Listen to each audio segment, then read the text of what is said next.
This is part 2 of the tutor interview questions, and this is question number 2. How long have you been a tutor, or how long did you tutor in the past? I am currently registered as a tutor. Today is May 12th, 2014.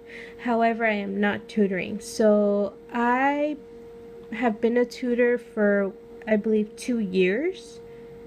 And the last tutoring work I did was in March of 2014. And now my life changed a little bit from 2012 2013. The nonprofit Camino Community Center opened the door to applying to law schools. And because I had a business and I graduated with a good GPA, I was admitted to the Colleges of Law in Ventura, which meant that I would have to relocate from Riverside to Ventura. So I basically put tutoring on pause and went full force with law school. That way this could help, I could take everything I learned back to the nonprofit organization that now my brother is running full time. And I work out there once a month on the weekends, and I still do some private tutoring when I go out there, especially college guidance. But as far as the private sector tutoring, back in March of 2014, I conducted a pre-test for Alternatives Unlimited for one student they had out in this area. Because of funding at that specific school district, and because this company, Alternatives Unlimited, only had one student out in the area, they did not offer one-on-one tutoring, but they did offer a tutoring program. And so essentially what I did was that I went to pre-test the student.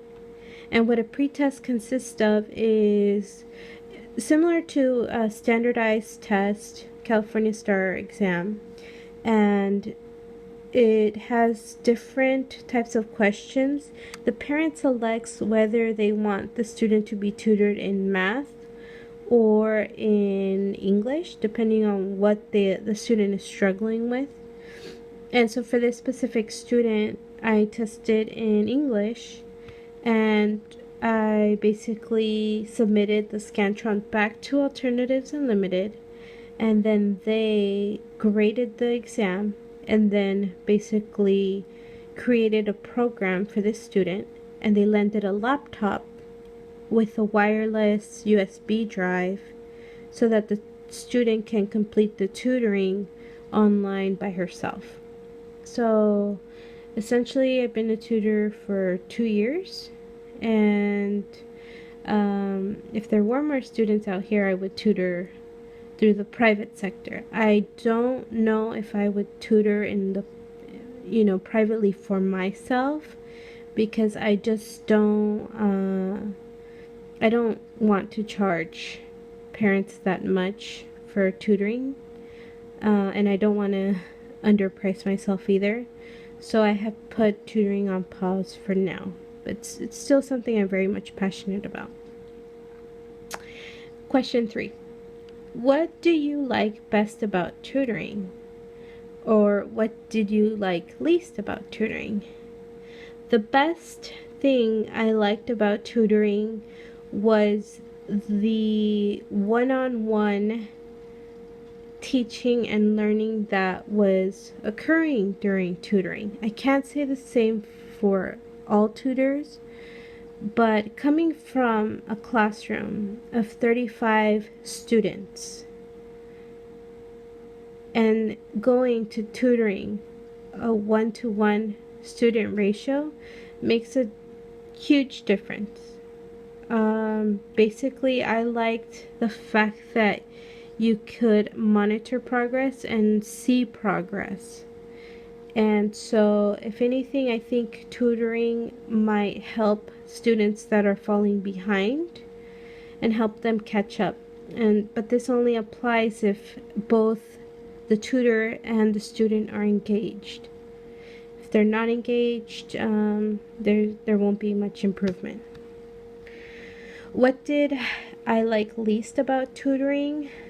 The thing I liked least about tutoring, I'll share about the Alternatives Unlimited company, was that I believe that there was no formal training for tutoring.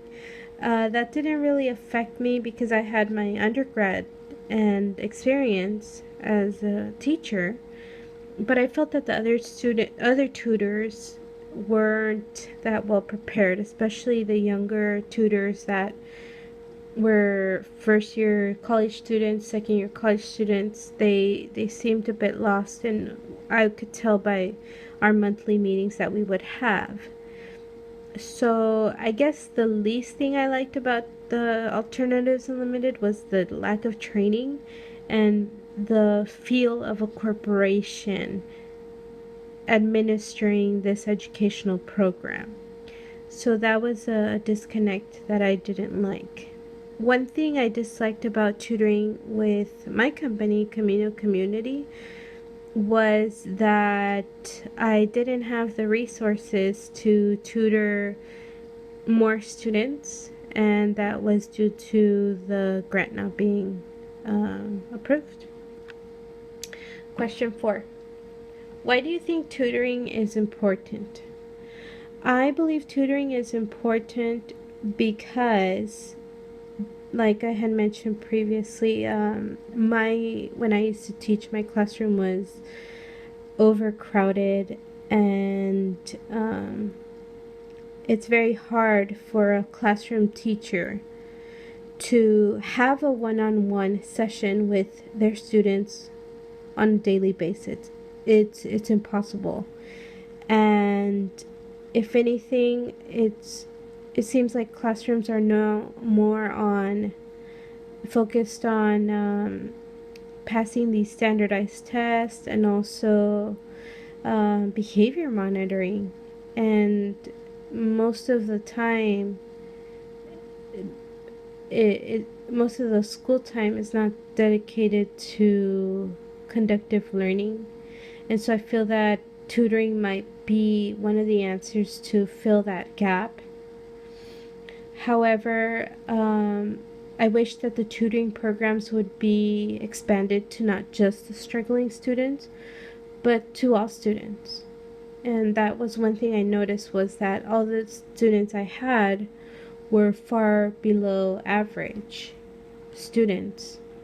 And I feel that everybody should have the opportunity to have an adult show them how to do something they might have missed during class because of many other reasons. Their neighbor was talking to them, they had to walk out and go to the restroom. I mean, there's just different things that go on inside a classroom in California.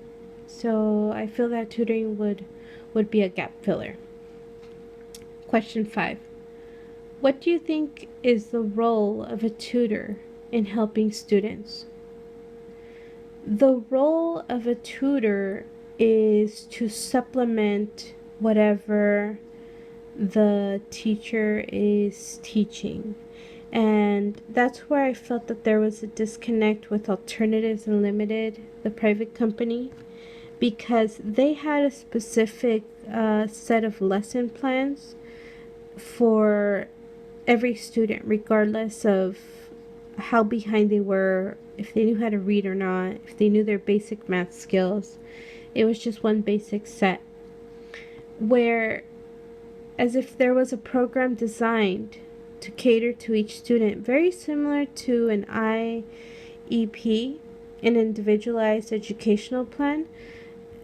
And I know that's used for children who have special needs, but every child has special needs, and I feel that maybe the tutoring programs would be more successful if they catered to each student, but also that they were run very parallel to what the student was learning in the classroom. Second part of question 5. What is your teaching philosophy about how to best help students? The best way to help students is definitely find out what type of learner they are. And once you find out what type of learner they are, then it might be easier to cater a lesson plan for that student. And this can be from someone who is a visual learner or a kinesthetic learner. If that child or that student learns by touching or learns by seeing, then the lesson plans should be designed in that manner to best help the student.